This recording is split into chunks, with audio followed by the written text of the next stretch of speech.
जी भाई, खून खोल रहा है। बिल्कुल भाई। एक वीडियो देख रहे हैं हम बांग्लादेश की, जहां एक हिंदू महिला के साथ गैंग रेप होता है। उसके बाद उसकी वीडियो बनाई जाती है और बनाकर उसको वायरल भी किया जाता है। मतलब लाइव लाइव कहें कि पूरी वीडियो बनाकर जिस तरह से दुष्कर्म किया गया, मतलब एज ए हिंदू जो है ना, आज अपने आप को ना ऐसे घिन आ रही है कि हम क्या कर, कुछ नहीं कर पा रहे। मुझे लग रहा है हमारे हाथ बंद गए हैं। हमारे हाथ भी बंधे हैं और मैं कहता हूँ वो ही जिहादी पिल्ले जो है ना, वो हमारे बीच में पल भी रहे हैं यहाँ पे, और हम कुछ नहीं कर पा रहे।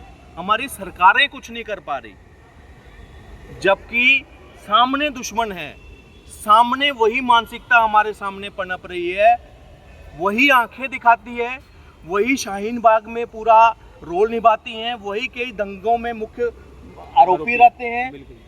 जहांगीरपुरी में देख लीजिए, अपने दिल्ली के रोडों पर अतिक्रमण करने वाले लोग हैं, सारी झुग्गियों में वही मिलेंगे। झुग्गियों में जितना कूड़ा बिनने वाले लोग हैं, जो ये पूरा नेक्सस बनाया है, ये आपको वही मानसिकता के लोग दिखेंगे। मगर हमारी तरफ से वो पत्रिका कब आएगी? मैं वही कह रहा हूँ पवन भाई, ये जो बांग्लादेश में हुआ, मतलब कुछ जिहादी, 5-6 जिहादी, 3-4 लेडी से है। वो मेरे पास पूरी वीडियो मैं सोशल मीडिया पे डाल नहीं पाऊंगा, ठीक है, वो हाफ करके डाली मैंने, क्रॉप करके। उसमें 4-5 लड़कियां हैं, हिंदू, जाहिर है हिंदू धर्म की है, वो हिंदी अच्छी तरह हिंदी बोल रही है। दो लड़कियां उसमें नंगी पड़ी हुई है, एक लड़की बिल्कुल निर्वस्त्र करके उसकी वीडियो बनाई जा रही है ना। और वो वीडियो, अब वीडियो में तो इतना कुछ दिखा दिया, तो जाहिर सी बात है इतने हम भी समझदार है कि वीडियो के जो दिखाया उसके बाद भी बहुत कुछ होगा। हो सकता है उनके साथ बलात्कार करके उनको मार दिया जाए, हैं, या उनके साथ और भी दुष्कर्म किया जाए। मतलब जो दुष्कर्म की प्रकाष्ठा है ना, जो उससे भी ऊपर है, वो उससे भी ज़्यादा कुकर्म किया जाए। हो सकता है उनके मतलब बीच में से आ रही है, जैसे हमारा गिरजा टिक्कू के साथ हुआ था कश्मीर में, क्या हुआ था, ये ऐसी तो हुआ था, तो सेम यही सारी चीज़ चलती आ रही बांग्लादेश में। लेकिन मैं कह रहा हूँ हिंदुस्तान में हिंदुओं को हुआ क्या है? क्या हिंदुओं ने नपुंसकता की चादर ओढ़ ली है, या जो उनकी मर्दानगी थी, या जो शौर्य था, जो पराक्रम था छत्रपति शिवाजी महाराज है, दादा सूरजमल का, है ना, इनका जो इतिहास है, क्या वो भूल गए हैं क्या? कब आवाज़ उठाएंगे? मुर्शिदाबाद देख लो आप। मतलब कहीं भी कुल मिला के कोई राजनीतिक मुद्दा हो या फिर कोई भी चीज़ हो, तो सबसे पहले कौन पिसता है? हिंदू। कोई आंदोलन हो रहा हो, कौन पिसेगा? हिंदू। किसान आंदोलन ले लो आप, उसमें किसान आंदोलन क्या था? किसानों का आंदोलन, है ना। लेकिन टारगेट कौन हुआ? सनातन, यानी हिंदू, है ना। मुर्शिदाबाद में क्या था कि वक्फ बोर्ड के उस पर, वक्फ बोर्ड बिल पे आंदोलन था, लेकिन पिसा कौन? हिंदू, है ना। बांग्लादेश में क्या हो रहा? हिंदू। कश्मीर में क्या हो रहा है? कश्मीर में 1992 में क्या हुआ? हिंदू का नरसंहार, जेनोसाइड हुआ हिंदुओं का। मतलब कुल मिलाकर मैं ये नोटिस कर रहा हूँ पवन भाई कि कुछ भी मुद्दा हो, आखिर का पिसना हिंदू को ही है। ऐसा क्यों हो रहा है? मरेगा हिंदू ही। और ये आज से नहीं, मोपला देख लो, खिलाफत मूवमेंट देखो, डायरेक्ट एक्शन देख लो, एक इतिहास है, सीरीज है। इससे पहले मुगल काटते रहे, जब तक पता नहीं कितने मन जनेऊ इकट्ठा नहीं हो जाता था, धर्मांतरण नहीं हो जाता था, तब तक औरंगजेब खाना नहीं खाता था। सही बात है। उसी कड़ी में तो चल रहे हैं हम आज में। वो क्या वंशज बदल गए? वो आज भी उनको ही बाप कह रहे हैं अपना। वंशज भी वही है, सोच भी वही है। और जो हम देख रहे हैं। और आज सबसे बड़ी बात ये है कि मैं वहाँ के बांग्लादेशी हिंदुओं को बोला, आज कुछ वीडियो आई मेरे सामने कि बड़ा प्रोटेस्ट हुआ उसका। मैं सिर्फ प्रोटेस्ट कब तक? कैंडल मार्च था तो हमने भी निर्भया के लिए, कई ऐसी लड़कियों के श्रद्धा के लिए निकाले थे हमने, कि कब तक? एक भारत जैसा देश, मैं भारत अगर कहूँगा ना, इसमें पाकिस्तान भी, बांग्लादेश भी, अफगानिस्तान भी, कई देश को जोड़कर मैं कह रहा हूँ, क्योंकि अखंड भारत की अगर बात करें, ये वो अखंड भारत है जिसमें महिला सम्मान के लिए सबसे भीष्म युद्ध जो है ना हुए थे। महाभारत हुई है, रामायण हुई है, महिला सम्मान के लिए हुआ था ना। पूरा का पूरा कुल का नाश कर दिया गया था, किस वजह से? नारी सम्मान के लिए। आज वो पुरुषार्थ कहाँ खो गया हिंदू भारतवासियों का? ये सबसे बड़ी चिंताजनक बात है कि रोज, ये तो चलो बांग्लादेश की कहानी बताता हूँ, यहाँ पे अभी एक नेहा लड़की को तौफीक नाम का जो उससे राखी बंधवाता था, उम्र में 10 साल बड़ा, वो ऊपर छत से उसको धक्का मारता है और मर जाती है। ये एक विक्टिम। उसके बाद अभी लड़का एक और कोई कुणाल, उसको चाकुओं से खोप कर मार दिया गया। गीता कॉलोनी में यश, गीता कॉलोनी में यश, मुंडका में 2 साल की पीरागढ़ी में 3 साल की बच्ची के साथ उसकी ही चाल में रहने वाला एक जिहादी वो बच्ची का बलात्कार कर रहा है। वो बच्ची चिल्लाई ना, तब जाकर लोगों को पता लगा और बुरी हालत। जब हम उससे मिले थे ना, उस बच्ची को पता ही नहीं है कि मेरे साथ क्या हुआ है, क्या इतनी समझ नहीं थी उसमें। 3 साल की बच्ची क्या होती है? कुछ भी नहीं। यहाँ पांडव नगर में 4 साल की बच्ची थी वो।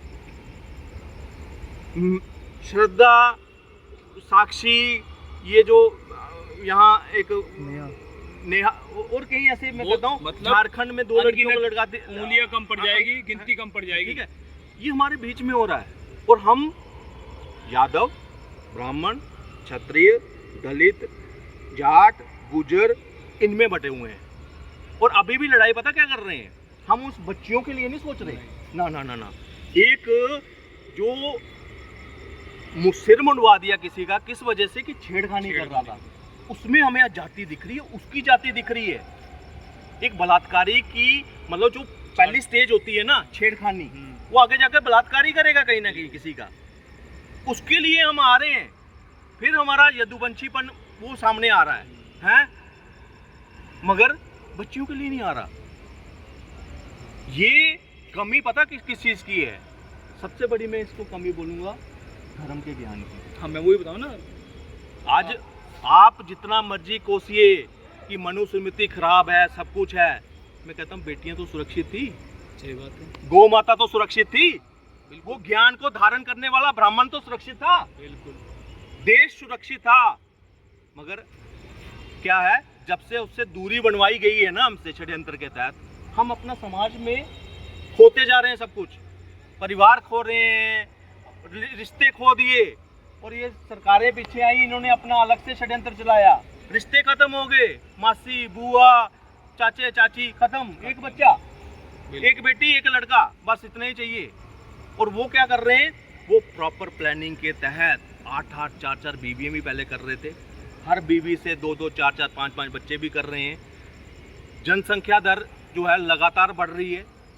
और पूरा प्लानिंग के साथ उन्होंने टारगेट दिया 2047 को। सही बात। 100 साल का टारगेट लिया PFI का है। मैं जो सेकुलर हिंदू है ना, लिबरल हिंदू, जो लिंडू है ना, लिंडू भाई सेकुलर मत बोलो यार, हिजड़े बोलो। नहीं, सेकुलर नहीं है वो। हाँ, मैं सेकुलर नहीं है, ये लिंडू है, लिंडू। सेकुलर नहीं है। लिंडू हिंदुओं को मैं एक चीज पूछूंगा, बांग्लादेश बनने में कितना समय लगेगा हिंदुस्तान को? 47 तक उनका टारगेट है। अरे उससे पहले बन जाएगा 47 तो बहुत। हम रोक रहे हैं, हम चिल्ला रहे हैं, चल 5 साल 10 साल आगे कर लो। मगर 2060 के बाद क्या करोगे? आप तो पोते वाले होंगे, कोई नातिन वाला होगा, तो आपकी पोतियों को वो बलात्कार करेंगे। अपने बच्चों को कैसा भविष्य, कैसा समाज देके जाओगे आप? ये तो देखो ना आप। 5 वक्त वो वाला समाज देखोगे। आज पता क्या कर रहे हैं? जय श्री कृष्ण, जय श्री कृष्ण, हरे कृष्णा, हरे रामा, रामा रामा, हरे रामा, अभी कर रहे हैं ना। पूरे 2060 के बाद अगर ये जागे नहीं तो ये 5 वक्त के नमाजी इनके घर के निकले, इनके घर से। पूजा पद्धति हमारी शुरू से चलती आई है। मंदिर पहले नहीं थे, पहले पूजा नहीं होती थी। हमसे ज़्यादा कट्टर थे, क्योंकि कुछ समय गया था भारत को आज़ाद होने में। 15, 20, 30 साल बाद वो समय था कि जब बॉलीवुड में भी ना मुस्लिम समुदाय के लोग हिंदू नाम रख के फिल्म इंडस्ट्री में आते थे। क्यों? क्योंकि उनको खौफ था।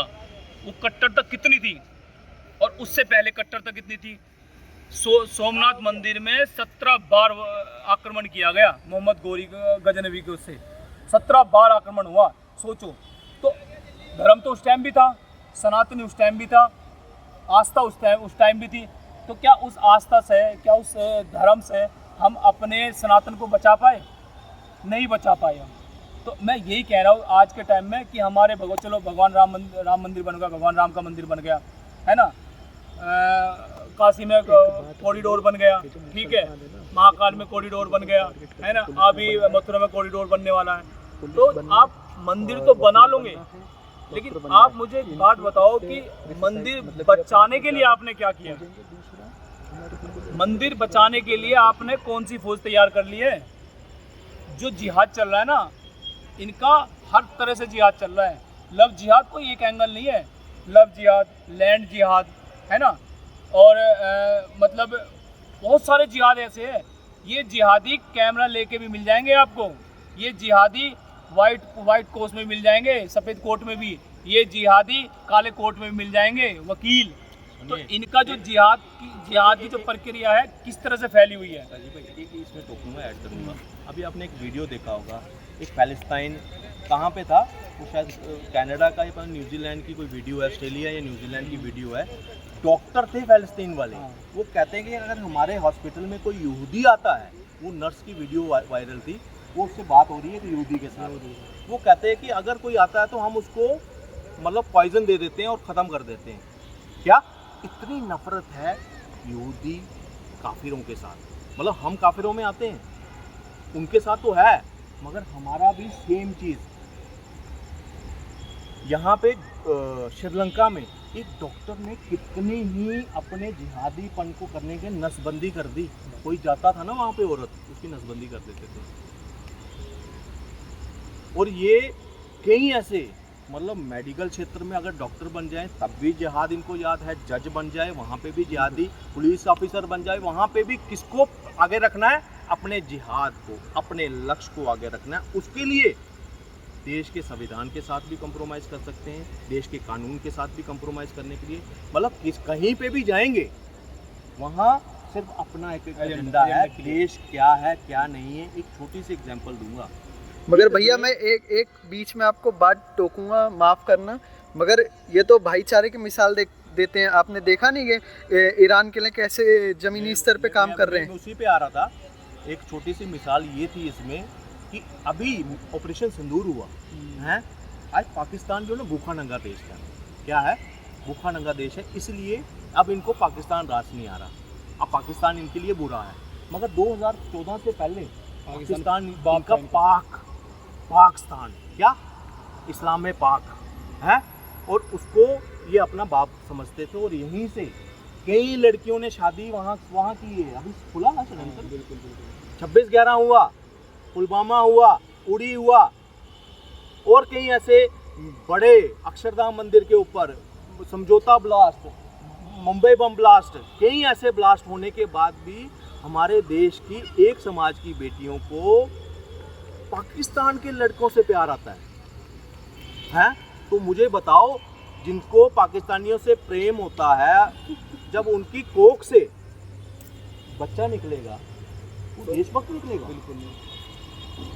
वो वही अफजल गुरु की औलाद ही निकलेगी, वो बुरहान वानी की औलाद निकलेगी, वो जैशे मोहम्मद का जो कमांडर है ना, वो वैसे निकलेंगे। और वो हंसने वाला इमोजी लगाते हैं जब हिंदुस्तान में कोई बड़ा हादसा होता है ना, विपिन रावत जी मरते हैं ना, तो वहाँ उनका पता क्या होता है? उसमें इमोजी आता है हंसने वाला। चलो जो यही जिहादी हैं बीच में, हमारे बीच में। फिर और कम आज आपको तथ्यों के साथ इतना कुछ बता दिया, कोई डिफेंड कर सकता है एक भी? अगर मुल्ला कोई सुन रहा है ना, पहले मुझे एक चीज़ बताना, आप इस चीज़ को डिफेंड कर पाओगे? और फिर कहते हैं हम देशभक्त हैं, ईरान के लिए मरने के लिए तैयार हैं, और हमारे देश में क्या है, मारने के लिए तैयार हैं। 15 मिनट मांगते हैं, प्लीज़ हटा दो, 15 मिनट बताएंगे। मगर उधर क्या है कि हम ईरान के लिए मरने के लिए तैयार हैं। ये इनका जज्बा है देश के लिए। ये कभी कौम हिंदुस्तान की सगी हो ही नहीं सकती। और रही बात, ये कहते हैं कि हमारे जो क्या नाम था उनका, अब्दुल कलाम, वो चंद निकलते हैं जो शास्त्र पढ़ते हैं ना, जो वेद पढ़ते हैं ना, वो ही अब्दुल कलाम बन पाते हैं। ये जो अपनी किताब मदरसों से निकलते हैं ना, ये सिर्फ और सिर्फ जिहादी बनते हैं, और जो देश को तोड़ने की बात करते हैं हमेशा देश विरोधियों के साथ होते हैं। ये आज कटु सत्य है, इसको कोई नकार नहीं सकता, ये खुद भी नहीं नकार सकता। एक चीज़ और बोलना चाहूँगा मैं, विश्व में 2 सभ्यताएं हैं, एक सनातन और एक यहूदी। यहूदी हमारे यदुवंशी थे, जब प्रलय आया, जो यादव समाज था पूरा समाप्त हो गया, तो कुछ लोग अलग अलग क्षेत्र में जाके, कोई कहीं चला गया, कोई कहीं चला गया, तो कुछ लोग जाके इजराइल में चले गए, और धीरे धीरे जैसे समय बीतता गया वो यदुवंशी से यहूदी हो गए। ठीक है। तो इनको ये अच्छी तरह से मालूम है, 57 कंट्री को मालूम है कि यदुवंशी भी एक सनातन जैसा ही पौराणिक धर्म है जो बहुत पुराना है। सभ्यताओं में अगर उठा कर देखो तो यहूदी और सनातन सबसे पुराना है। और इनकी मंशा क्या है कि 57 कंट्री के बीच में एक यहूदी नहीं पल सकता, यानी कहीं ना कहीं सनातनी नहीं पल सकता, है ना। ऐसी भारत का है। भारत पे सबकी आँख क्यों रहती है? क्योंकि जो भारत की जो सभ्यता है ना, जो पौराणिक सभ्यता है, यहाँ संस्कृति वास करती है ना। यहाँ सभ्यता वास करती है। यहाँ बड़ों का आदर सम्मान सिखाया जाता है। यहाँ गुरुओं का आदर किया जाता है। यहाँ लिविंग रिलेशनशिप नहीं होता। हमारे यहाँ पश्चिमी सभ्यता कहीं थी नहीं, लेकिन ये कहते हैं कि कहीं ना कहीं भारत में पश्चिमी सभ्यता का आवागमन हो, ताकि इस सभ्यता को, इस पौराणिक सभ्यता को, 5000 साल से पुरानी हमारी सभ्यता है, इसको नष्ट और तहस नहस किया जा सके। इसलिए इस पे आतुर है वो। अभी आप देखो कि जब पहलगाम हुआ तो यहाँ के लोगों ने, जो यहाँ के जो मुस्लिम समुदाय है, उन्होंने 2 महीने तक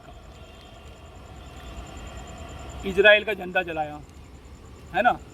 जब फिलिस्तीन और इजराइल का युद्ध हुआ था तो 2 महीने तक इजरायली झंडा जलाया कि इजराइल मुर्दाबाद, इजराइल मुर्दाबाद, है ना। लेकिन जब पहलगाम होता है, पाकिस्तान का जो पहलगाम होता है, किसी बंदे ने, किसी यहाँ के जितने भी 30 करोड़ मुसलमान हैं, किसी व्यक्ति ने, एक व्यक्ति ने भी पाकिस्तान का झंडा नहीं जलाया गया। तो इनका जो क्लियर है कॉन्सेप्ट कि तेरा मेरा रिश्ता क्या, या इलाहा इल्लल्लाह, ये मजहब का रिश्ता है इनसे मेरे भाई। ये मजहब को प्रथम रखते हैं, सर्वप्रथम इनका मजहब है। इनका मजहब अगर 2000-3000 मतलब किलोमीटर भी है ना, तो भी इनका भाई है। और हमें कुछ लोग कहते हैं कि हिंदू मुसलमान भाईचारा, भाई ये हमारे कभी हो ही नहीं सकते। ये सिया सुन्नी भाई नहीं है, इनमें 72 फिरकियाँ है, ये उनके भाई नहीं है। तो क्या ये हम सनातनों के भाई होंगे? हम गाय की पूजा करते हैं और ये गाय को रोटी में मिला के खाते हैं, तो बताओ कहाँ से भाई हो गए? जब अमरनाथ यात्रा होती है, 80,000 सैनिकों के बीच में हमें अमरनाथ यात्रा भगवान की पूजा अर्चना करने का समय में वो देता है। 80,000 सोचो, और जाते कितने वहाँ पे? 2 लाख श्रद्धालु जाते हैं हर साल। यानी मान के चलो कि 2 व्यक्तियों पे एक पुलिसकर्मी होता है।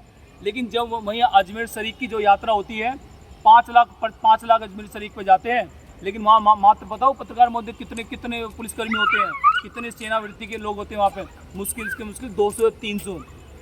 तो आप इससे अंदाज़ा लगा सकते हो कि भाईचारा कहाँ है। मैं उस दिन मानूंगा, एक सेकंड, मैं उस दिन मानूंगा भाईचारा जिस दिन मक्का पे बम ब्लास्ट हो जाएगा। उस दिन मैं कहूँगा कि हाँ, रियल में इस्लाम का कोई धर्म नहीं होता और आतंकवादियों का कोई धर्म नहीं होता। मक्का पे करो, अजमेर शरीफ पे बम ब्लास्ट करो, मैं मान जाऊँगा भाई वो है भाई, इसका आतंकवादी कोई धर्म नहीं होता या कोई मजहब नहीं होता, मैं मान जाऊँगा। लेकिन ऐसा नहीं होगा। जितने भी ब्लास्ट होते हैं, जितने हमारे श्रद्धालु मारे जाते हैं, सारे हिंदू टारगेट करके मारे जाते हैं। माँ वैष्णो देवी बसे जाती है, उन पे आतंकवादी आक्रमण हो जाता है। कितने श्रद्धालु अमरनाथ यात्रा में मारे जाते हैं। तो ये ठोस कदम कौन उठाएगा? और आप फिर भी इन सारों को घूम के कहते हो कि भाई हिंदू मुस्लिम भाई। नहीं बनना हमें ऐसा भाई, हमें नहीं बनना। हमें बनना है जितने भी हिंदू है सारे हमारे भाई है। जितनी भी कम्युनिटी है, चाहे वो किसी भी कम्युनिटी का, वो हमारा भाई हो। चाहे दलित समाज से हो या उच्च कोटि का ब्राह्मण हो, वो हमारा भाई है।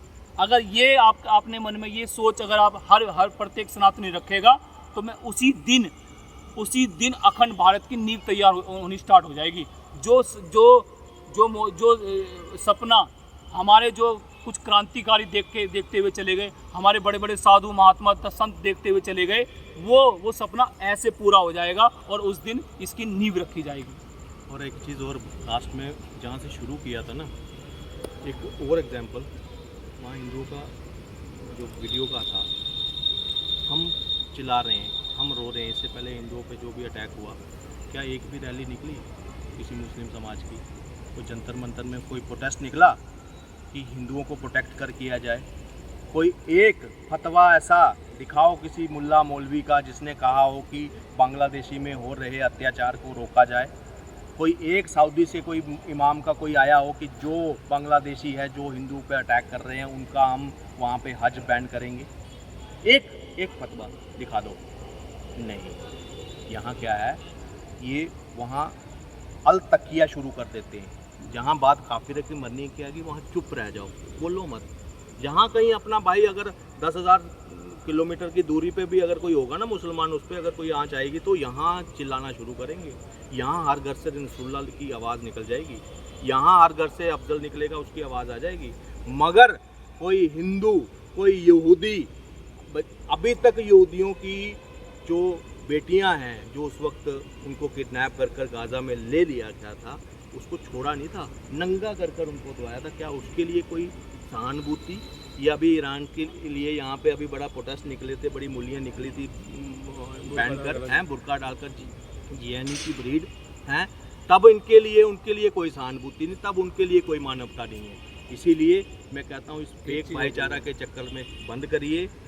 अब वीडियो काफ़ी लंबी हो चुकी है। एक चीज़ बोलो बस, मैं एक चीज़ और बताना चाहता हूँ आपको। विश्व का सबसे बड़ा संगठन है स्वयंसेवक आरएसएस विश्व का सबसे बड़ा हिंदू संगठन है। इसकी स्थापना 1925 में हुई, ठीक है। ये किसी भी व्यक्ति को नहीं, किसी हिंदूवादी संगठन, किसी हिंदूवादी लोगों को नहीं पता होगा। मैं आपको एक चीज़ बता देता हूँ आपकी जानकारी के लिए। 1925 में आरएसएस की स्थापना हुई। 1926 में 13 जनवरी 1926 में तबलीगी जमात एक संगठन बना इसकी तर्ज पे, और उसमें इतने सारे मुस्लिम जो कट्टरवादी सोच वाले विचारधारा वाले लोग हैं ना, उसमें जुड़े हुए। और मैं आपको बता देता हूँ कि किसी 150 देशों में है ना तबलीगी जमात जो संगठन है बैन है। वो किसी भी मुस्लिम संगठन की देश में बता दो आरएसएस बैन नहीं है। तो वो बैन इसलिए किया इनकी कट्टरता देखने के बावजूद। इनकी कट्टरता क्या है? इनकी कट्टरता कन्वर्जन है, अपने सामने वालों को अपने मजहब में लाना, वो कट्टरता है। आरएसएस ये नहीं करता है, ठीक है। तो इस चीज़ का भी ध्यान रखो। तबलीगी जमात का हेड ऑफिस कहाँ है? दिल्ली में, निजामुद्दीन में तबलीगी जमात का हेड ऑफिस है। ये किसी को भी नहीं पता होगा। तबलीगी जमात कब सामने आई थी पता है? कोरोना काल में। ये किसी व्यक्ति को नहीं पता, लेकिन इस पर भी सरकारों को फोकस करने की वो है। पीएफआई के हेड ऑफिस कहाँ है? शाहीन बाग में, 4 ऑफिस है उसके। तो ये क्या करते हैं? ये सारे कट्टरता बढ़ते हैं अपने समुदाय के लिए, और हमारे धर्म के प्रति कट्टरता करते हैं। कहते हैं कि सारे जितने भी वो है, जितने भी मतलब नॉन मुस्लिम है, सब काफिर है। तो काफिरता का सही अर्थ यही है। आप जाग जाओ अभी भी, और जातवाद की करो बिताई। हिंदू भाई। धन्यवाद। हर हर महादेव।